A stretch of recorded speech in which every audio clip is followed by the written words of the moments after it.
Morning, Gina.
Good morning, folks. Take the pews aren't assigned. Go ahead.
Good to see you this morning. Thank you. Good to be seen. Yeah. It's been a while. That was not the point I was trying to make, but it is good to see Good you. to see you too. Thank you. How you doing? That's good.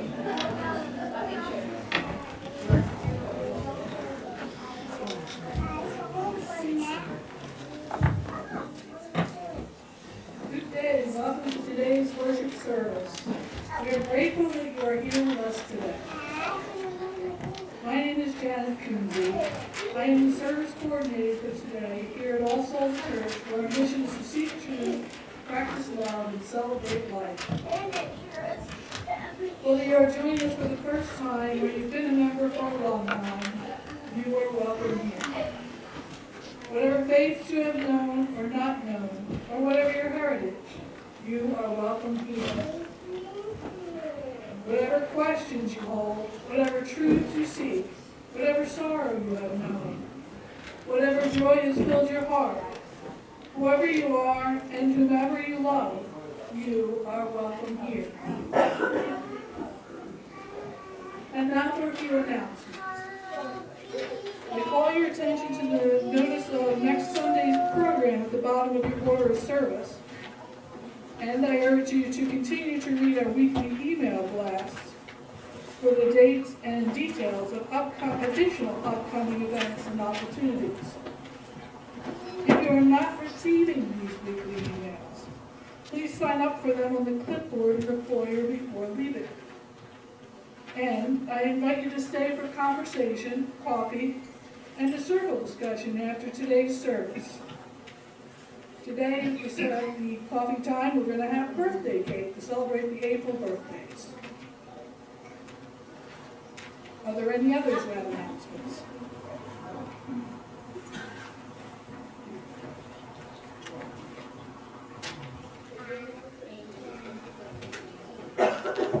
Good morning, everyone.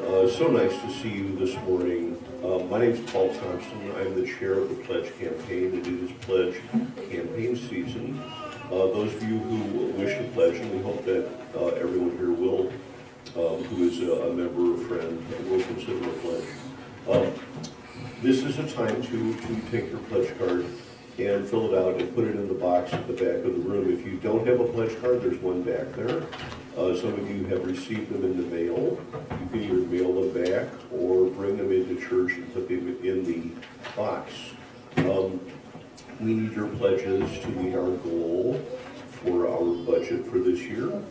And the budget helps us do the things that we try to do as a church. Thank you very much, and what a beautiful day.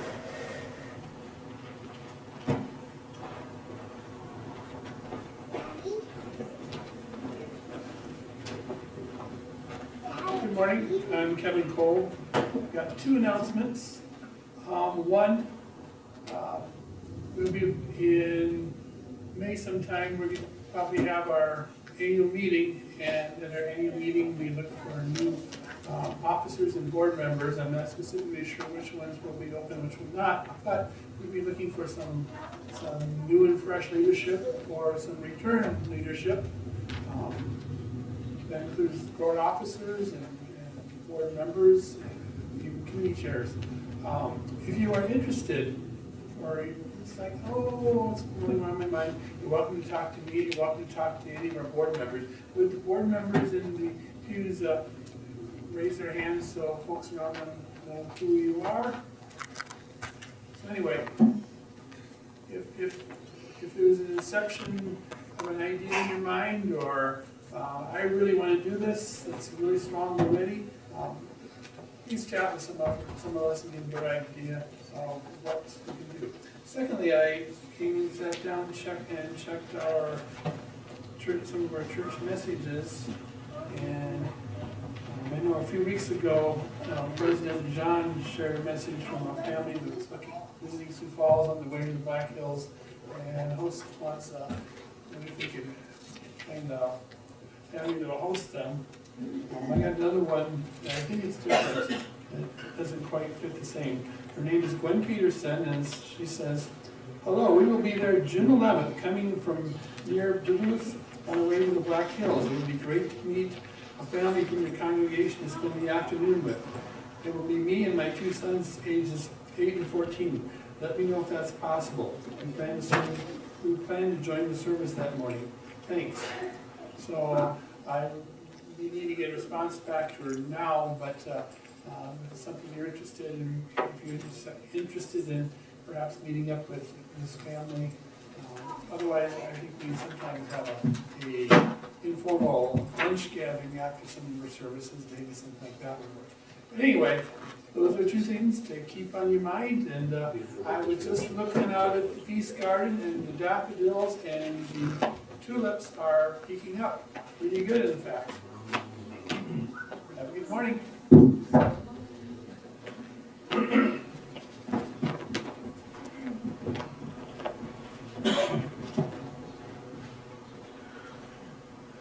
Good morning, all. I'm Eric. In the order of service today, you'll find a sheet of paper, and it's not for the long-time members or anything. It's for visitors and people who have been showing up recently but aren't members yet. There will be a choice of dates that take about a 1-hour class on what do we think, how do we work, how to become a UU, what are the obligations, what do you get out of it, what do we get out of it, just how to become a member of this organization. So if you're interested, it's in your order of service. Thank you.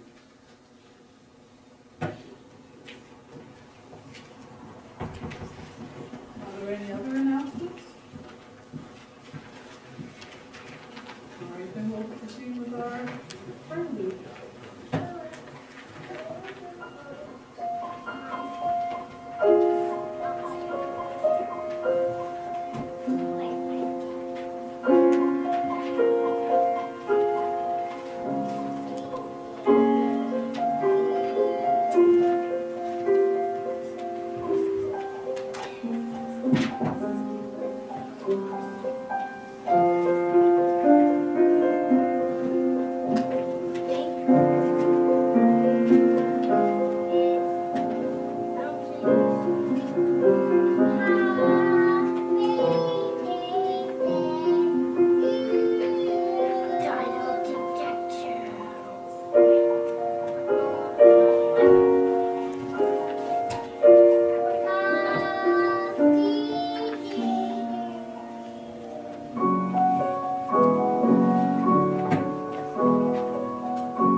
lighting.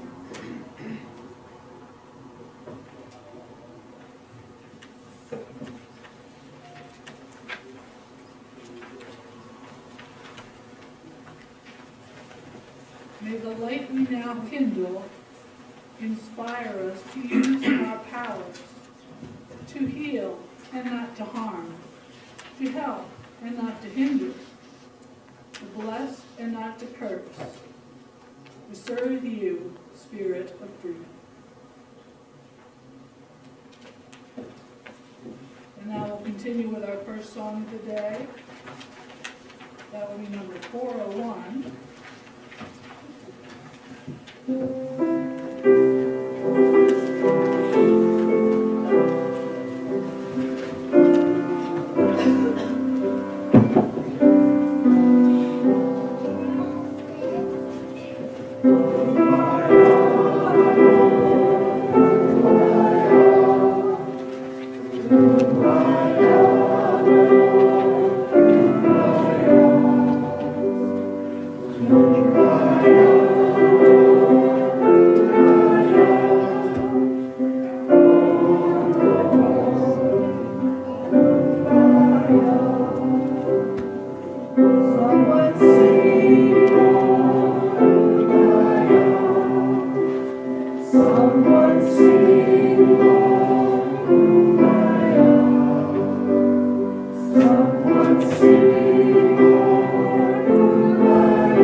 Our first reading is number 607, back in the hymnal.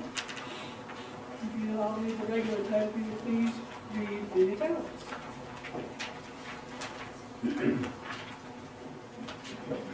Cloak yourself in 1,000 ways, still shall I know you, my beloved.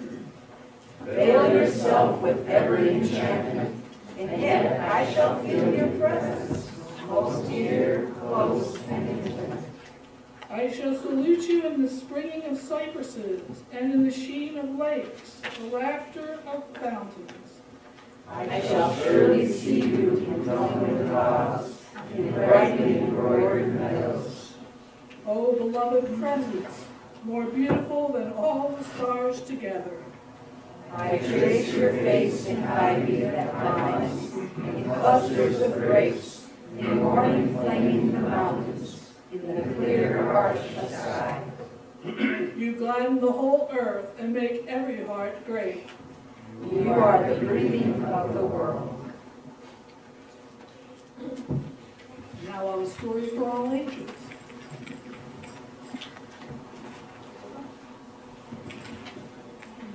The children like to come forward?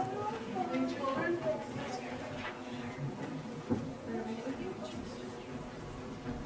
There we go. Here comes some more. Yeah, sure. Got the book with you? I have a book too. Here they go. This is the story of David Job, one of the lost boys of Sudan. You ever heard of the lost boys of Sudan? tell a little bit about them.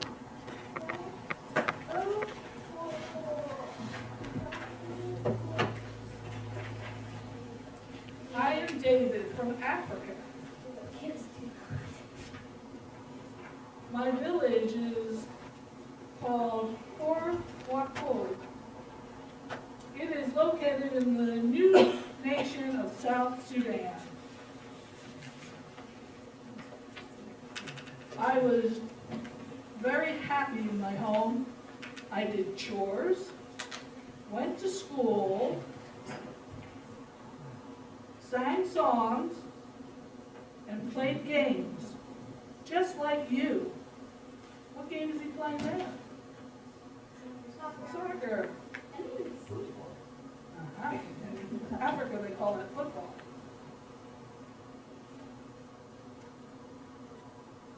I had many brothers and sisters. I love my family very much.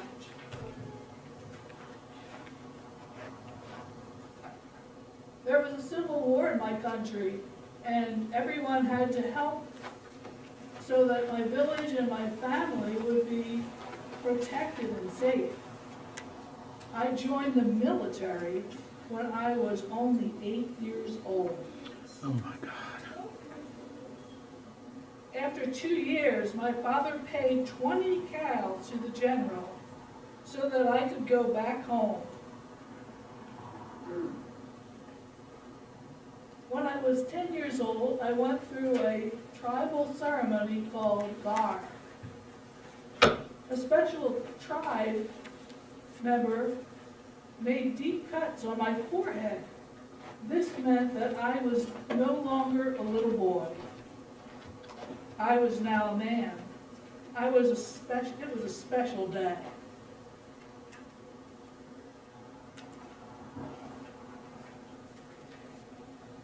Meanwhile, the war continued. My village was attacked and I was hurt very bad. I left my village. I walked with my family and members of my tribe east to Ethiopia, another country in Africa. We walked for 6 whole days and nights. That's a lot of walking.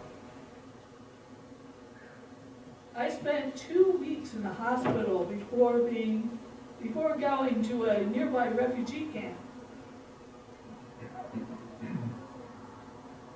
Because he got hurt. Really bad.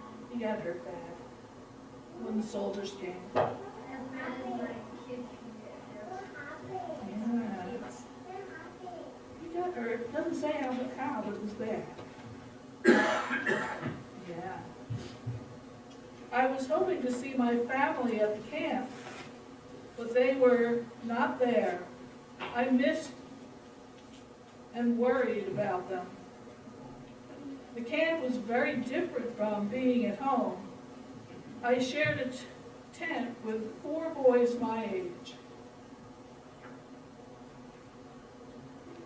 I felt safe to be at the camp, but we had very little food and no clean water.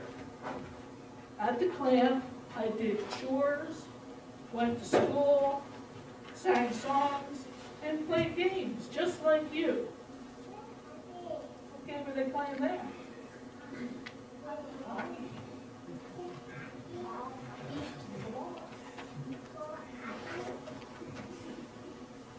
We left Ethiopia and walked for 2 months straight to another refugee camp called Kakuma in Kenya.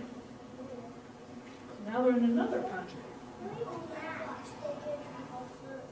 They travel a lot. We stopped in many South Sudanese towns along the way. I am not certain of how many miles we walked, but I believe it was over 1,000. It sure felt like it.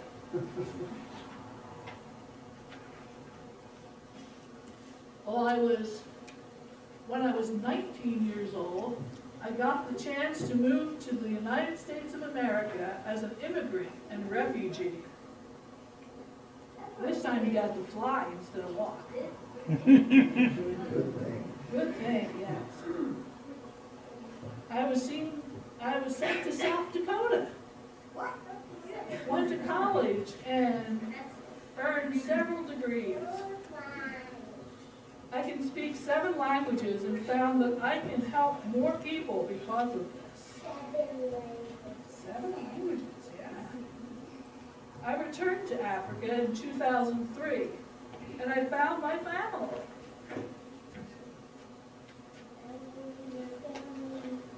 Because of the destruction from the war, many Sudanese children do not have education, much food, or clean water. I started a charity to help my village. The Parvakar School Project has raised money to provide corn grinders and water wells. Our new goal is to build and maintain a school building in the village. Education, faith, and the support of others are the reasons I am who I am today. I want to help provide these things to people of what for. So we went all the way here over to the United States and went back home again. Okay, that's the story. Let's sing the children out.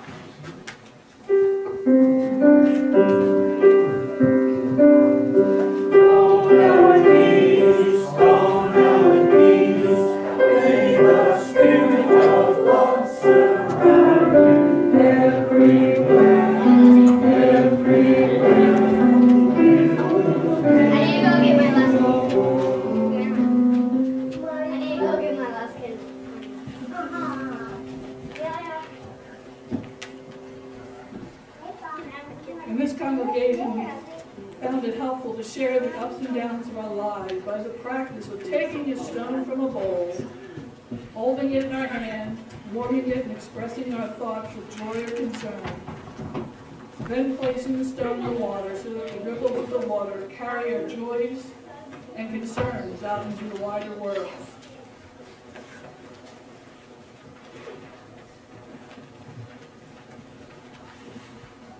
And I'll take one stone to start off with.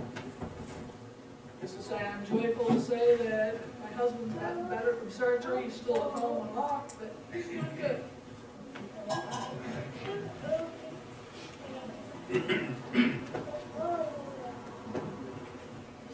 My name's Nelson. This stone was joy that comes from seeing this place that's filled up this morning.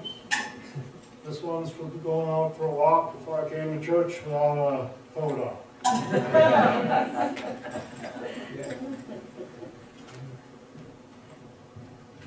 I'm John, and I have several joys and a concern.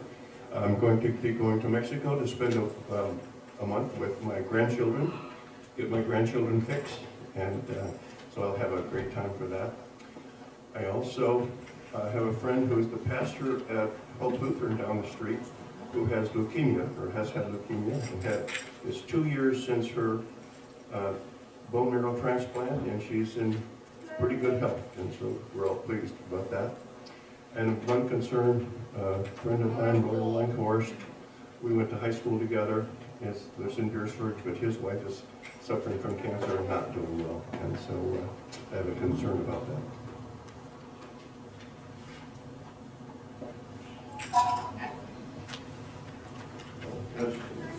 Oh, and one lighthearted joy. I have a great joy, and I think the rest of you probably share this, that the legislative session is over with a minimum of damage to the state.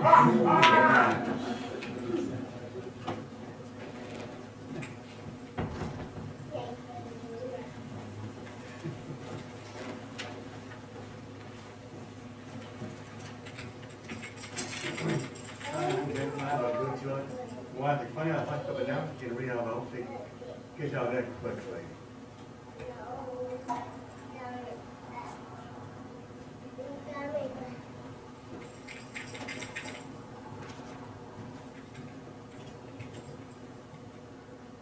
To piggyback on your announcement, Royal Langhorst's wife did die last night at 11:30. Her name is Nancy Meyer, and the arrangements will be with Wass Funeral Home of Beersford. And on a happier note, on the other end of life, birthdays, The ones we're aware of here in All Souls in April include Marge Taylor, Chuck's wife, Sally Scott, David Shields, who moved out of state but is still in many of our minds and hearts, Sue Ann Lang and Will Nordley, and if there's others, please tell us because we want to know who all we're celebrating. Don't be shy. We don't keep track of the birthdays as well in recent years as we did in the past, but we're working on it. And also there's a women's gathering on Thursday night on the full moon from 7 till 9.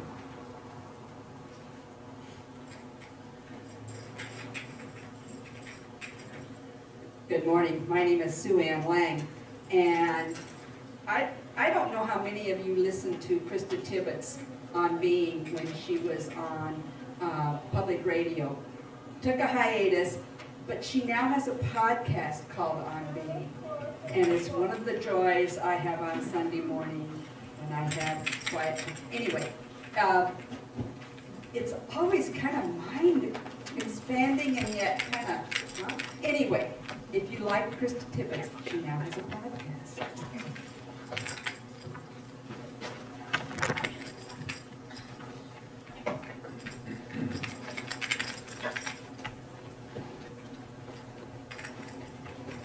My name is Terry, and Sue Ann and I, who was just here, I thought she was going to talk about all this stuff, but anyway, she and I took a trip this week to central Nebraska. Given that we were from Nebraska for many years, it was a going home, but it was really looking at the cranes along the Platte. And if you have not done that, I would recommend it to you.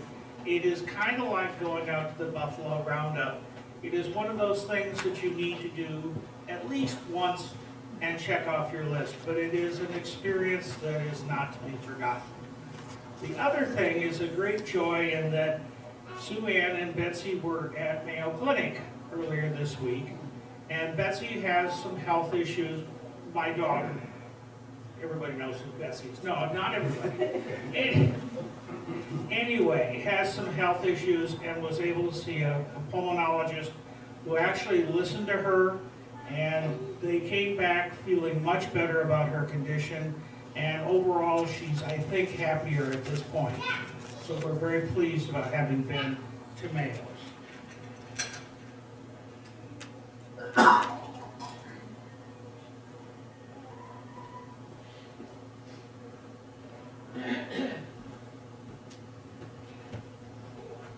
right, I'll take one final stone to represent all of our joys and concerns as we're starting with helpless ourselves.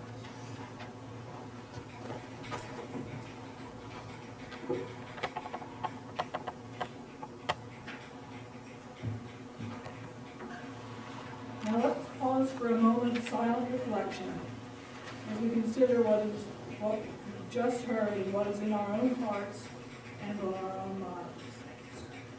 I'll begin and end our meditation time with singing bowl.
next song will be out of your teal hymnal, that's the little one.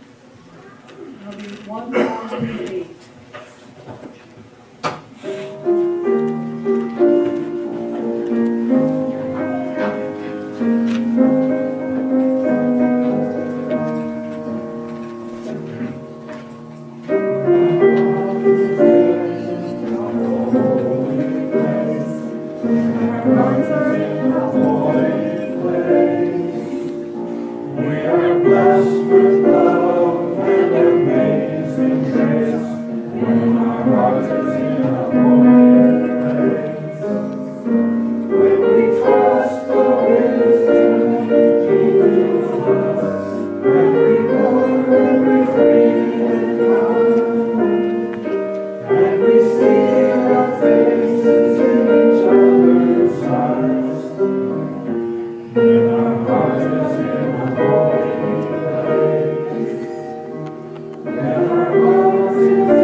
Well done. You have some that before it's a little confusing to follow everything along. Oh, well, we did.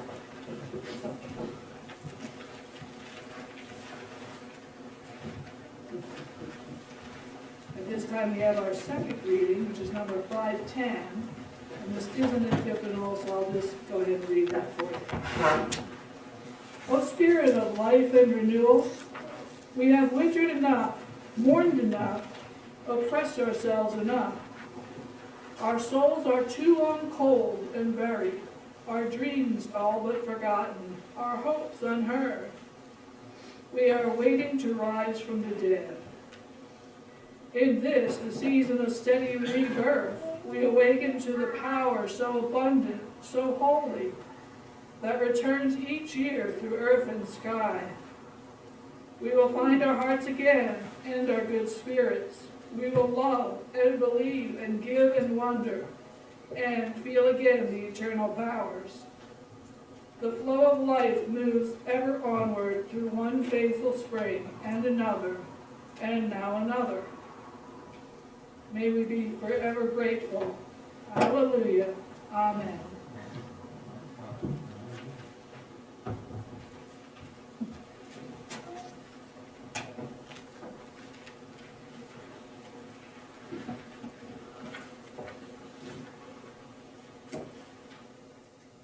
The topic today is why do we pray, or why don't we pray?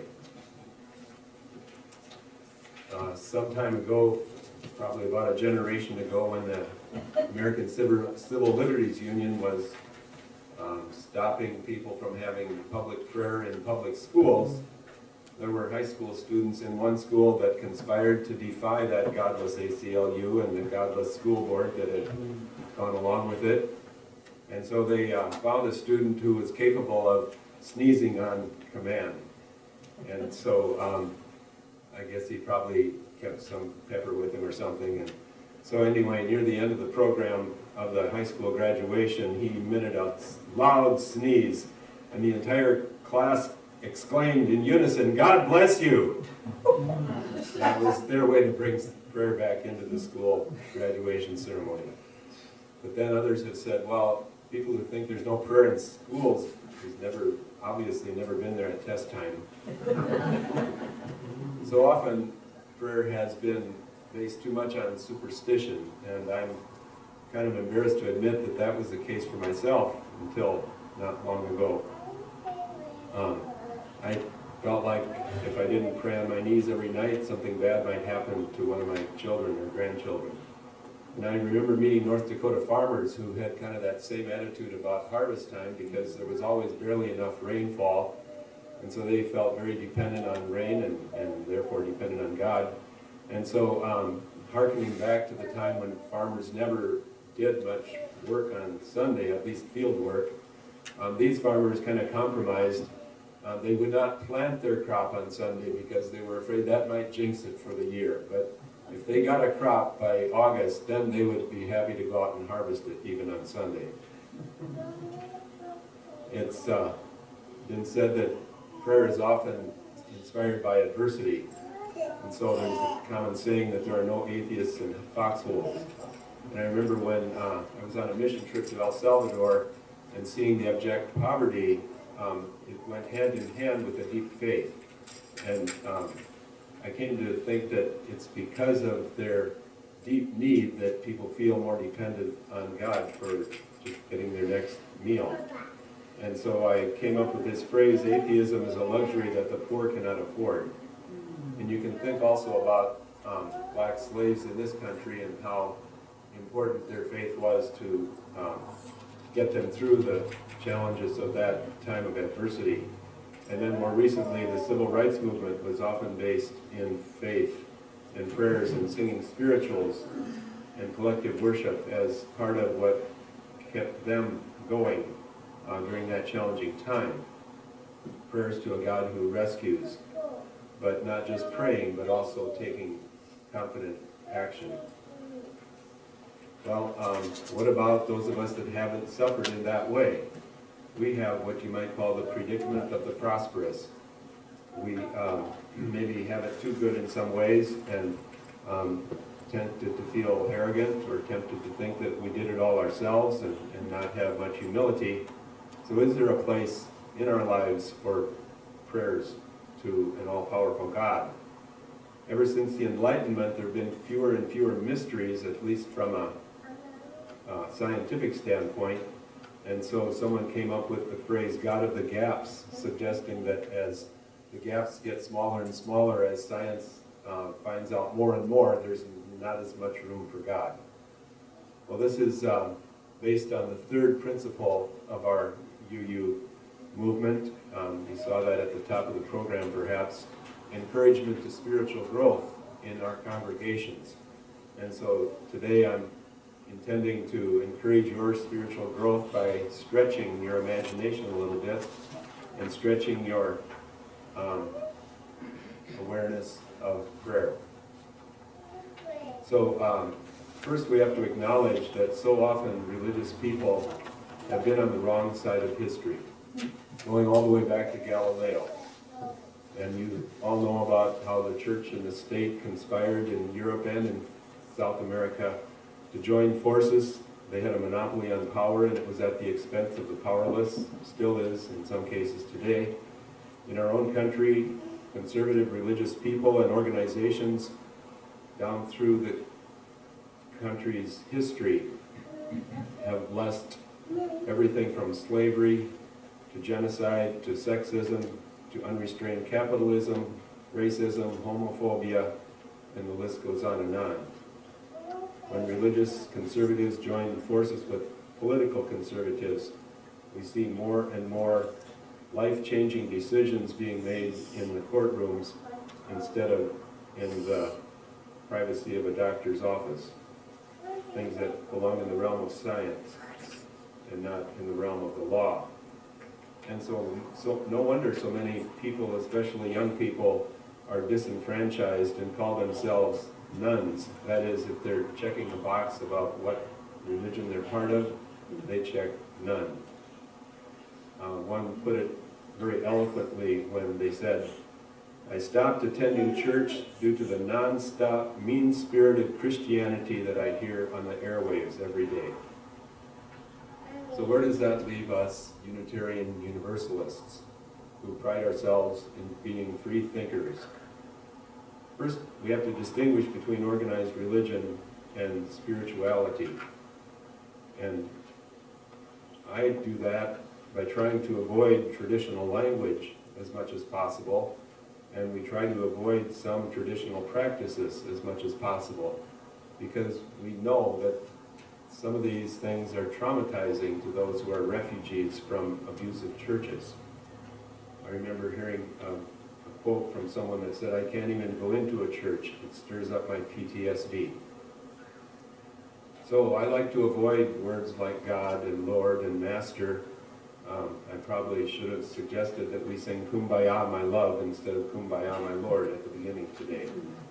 And I avoid Almighty and King and Sovereign and Father, and even the word worship, because it suggests a kind of a hierarchical connotation. And nevertheless, we can have awe and wonder and appreciation for mystery and that which is beyond. And I thought that the reading from Islam at the beginning today really captured that appreciation for the beyond with the words about presence. To be aware of that which is greater than ourselves, be aware that there is still mystery that our finite human minds cannot completely appreciate. And so wherever you are on the spectrum, from atheism to agnosticism to theism, I believe that you can be a spiritual person. You can stand in awe, and maybe you can even pray. So what I'd like to suggest is that you think more broadly about that word prayer. Think of it as energy, and think of the various forms of energy that we are aware of today, captured by things like yoga and meditation and healing touch and Shen, which has been studied by a lot of nurses in modern medical practice. Even the Catholic Benedictines have a phrase, "Ora est labora," which means prayer is work. But I think you could also turn that around and say, "Labora est ora," work is prayer, and that may be for some people. Music is prayer for many people.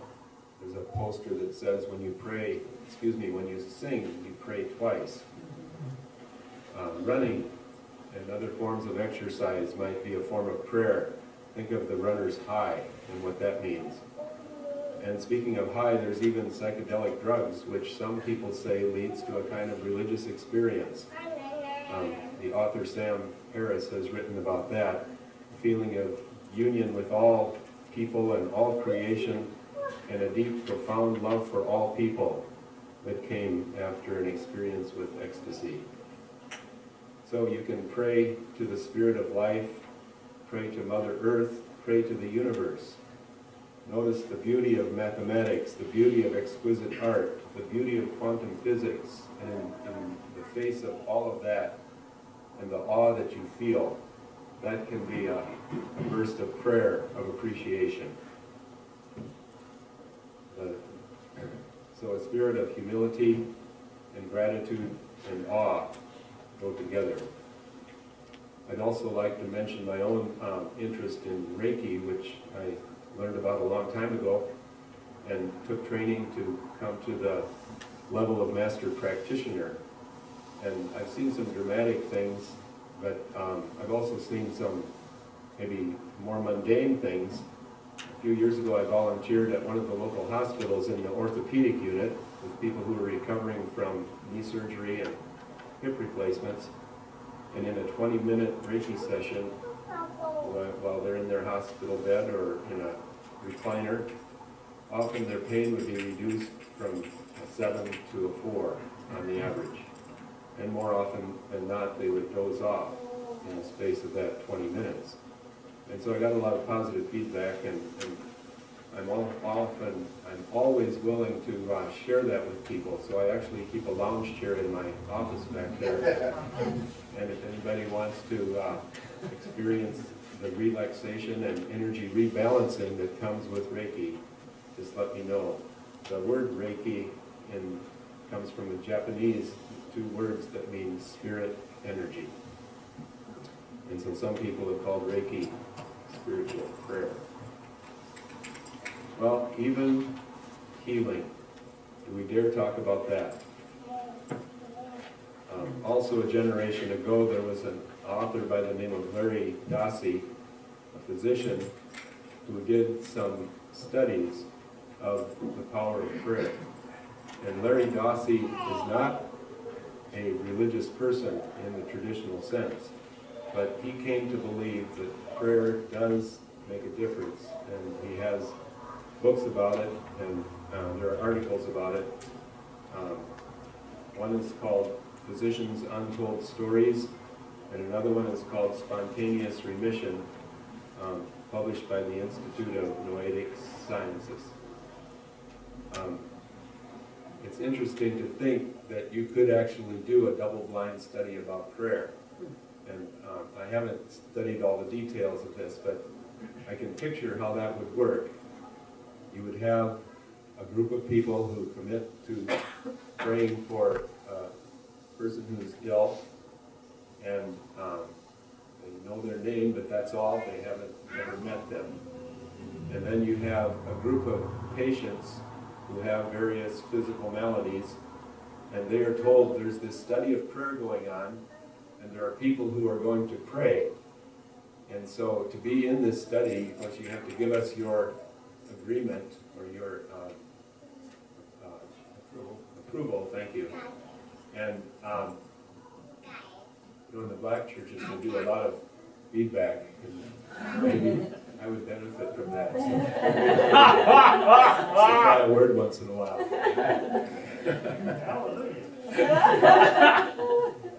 Thank you. So this double-blind study, the patients will be told, you might be prayed for or you may not be prayed for, if you're willing to be part of this study. And so they would agree. And so you might say that some of them got placebo prayers. But anyway, in these studies, people who were prayed for got better, in contrast to those who weren't.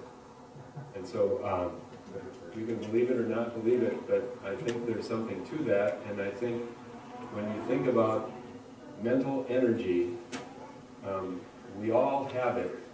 And here's another trivial example, which isn't in my notes, but I just happened to think about this.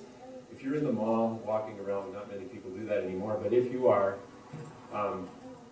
and you see somebody and you look at them intently, sometimes they'll turn and look at you, right? I think many of you have had that experience. And so that's just one small example of the power of the mind. And I think we probably don't appreciate that enough. So I'm saying that's analogous to prayer. There's another author by the name of John Pavlovitz who has a book, and he describes the story of NFL player Damar Hamlin suddenly collapsing on live TV after a seemingly routine tackle. You probably remember this back in the season. And the phenomenal progress that was made is called nothing short of miraculous. And he writes about this, saying that this NFL player had the fortune of receiving life-giving care within seconds of his injury, was surrounded by a small army of highly skilled trainers prepared for just that kind of emergency, and the tireless work of a caring and dedicated medical staff that received him. And in addition to that, there were a lot of people praying for him. And so it's hard to determine exactly how much credit to give to all of those components. But some would say that the prayer was also a factor in his quick recovery. So I like to think of prayer as analogous to thoughts, intentions, wishes, consciousness, and the idea that we can, with the power of our will, make a difference in this world, perhaps more than we think. And so John Pavlovitz, writing from a Christian perspective, and it's been often said that Unitarians are interested in learning about all different religions except Christianity. So, and again, that's part of the legacy of the dark side of Christianity in this country. We all know that. But once in a while, I think we can find some appreciation for some Christian writers. And so John Pavlovitz writes his perspective with these words. Not long ago, we lost a dear family member at age 23. Compassionate, kind, and funny and brilliant young man, had been sick much of his life and quickly worsened and died. Loved by thousands, and his life touched many people. The army prayed for him, but he didn't get better. I refuse to try and figure out what that says about God's character or about our prayers. That is not a good use of our grieving. It's simply a tragic and horrible reality when someone like that dies. I still ask for people to pray, and I still pray myself, but I try to reorient my prayers these days. I no longer believe in prayer as a cause and effect endeavor. I don't believe in a supernatural Santa Claus who dispenses life and death based on the conduct or heart of the recipients. I don't believe in a God who withholds miraculous healing or compassionate care until sufficiently begged to give it. I believe prayer works by unlocking our empathy for others. It binds us together in relationship and reminds us of what we have in common with each other. Prayer can be a beautiful expression of love for people who are suffering, and even love for people whom we don't like. I believe it connects us personally to the divine and to each other in ways that cannot be quantified. I believe it is a sacred act of kindness. And so, I think you can believe in prayer whether or not you believe in God. May it be so for us.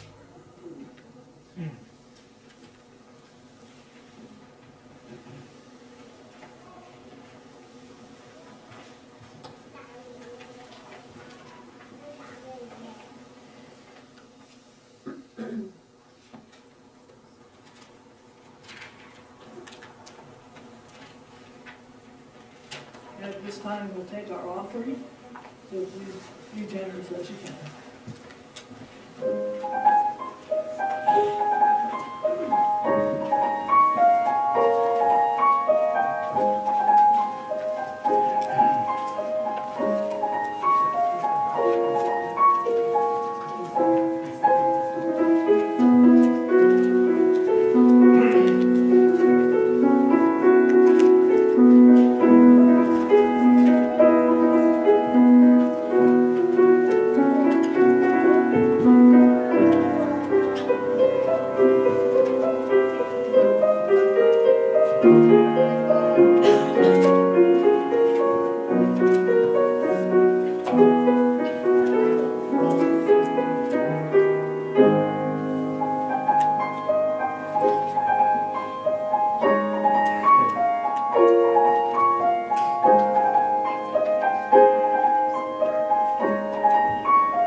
Let's say together the words to receive the offering in the program. We give These gifts freely. We receive these gifts gratefully. we dedicate these gifts to the work of our congregation, serving human wholeness, caring for our planet, upholding religious freedom, welcoming the stranger, loving one another. Our next song will be number 44.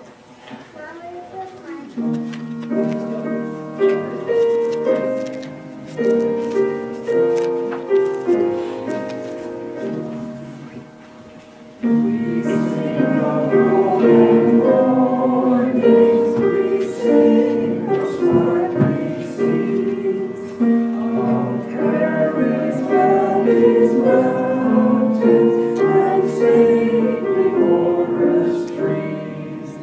We sing of flashing sunshine and light bestowing rain, of birds among the branches as springtime come again. We sing of heart courageous, a youthful eager heart. We sing of hopes undaunted, of friendly ways and kind.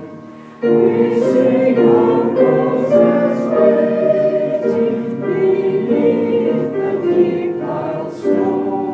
We sing the earth's great splendor, whose beauty round us grows.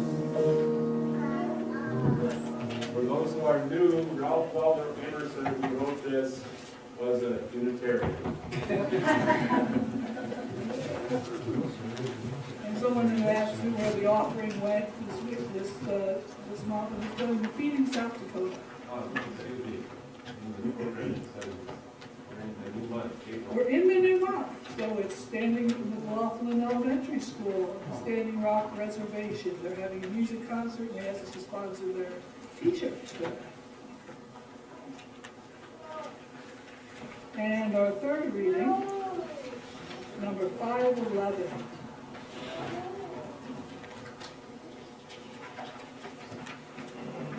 Let there be peace in the sky and in the atmosphere, peace in the plant world and in the forests. Let the cosmic powers be peaceful, let Brahma be peaceful. Let there be undiluted and fulfilling peace everywhere.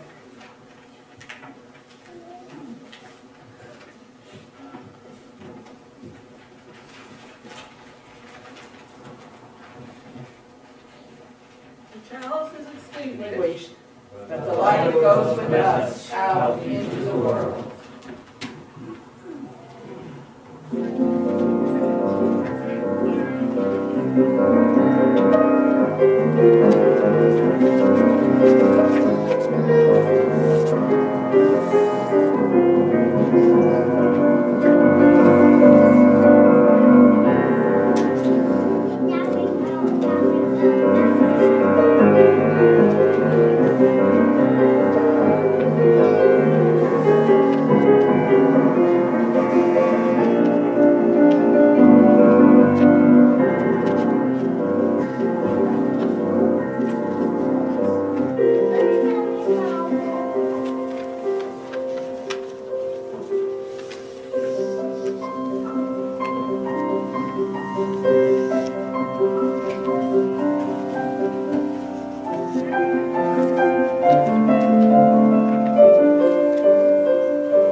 meetings downstairs.